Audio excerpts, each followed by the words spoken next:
Senator Cruz, something that routinely surprises me about U.S. politicians, especially conservatives, is their support for Guantanamo Bay.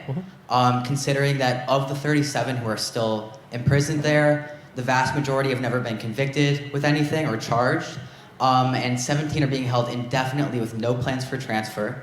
And these people are routinely being denied the regular due process that we ordinarily afford people. Additionally, some of the methods of interrogation include rectal feeding and waterboarding, and in one case, one prisoner claimed that he was used as a training dummy by the CIA and that he suffered brain damage. I guess my question is, how can America claim certain ideals while also maintaining that it has to have these facilities open? Well, because there are enemies who hate us, and the U.S. Constitution applies to Americans in America. It doesn't apply to terrorists, to enemy terrorists in foreign countries that are trying to kill us.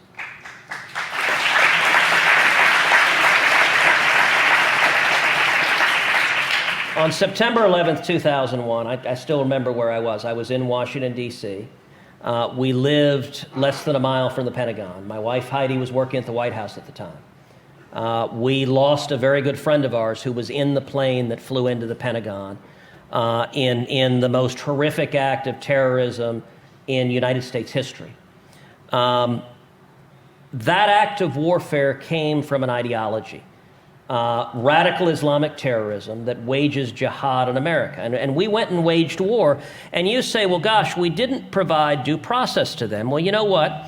When we send a fighter jet over to Afghanistan and we identify people who are al-Qaeda or in later manifestations, ISIS, al-Nusra, there are a whole series of radical Islamic terrorist organizations, and we fire missiles at them and blow them up, they don't get due process either. Warfare is a dangerous process. If you look at Guantanamo Bay, it is explicitly outside of U.S. jurisdiction. The reason we've housed them there is so that the federal courts would not place them under their scrutiny. Now, that being said, the federal courts have asserted considerable authority over Guantanamo, even though it was a foreign jurisdiction. And you noted enhanced interrogation. I will say it is U.S. law.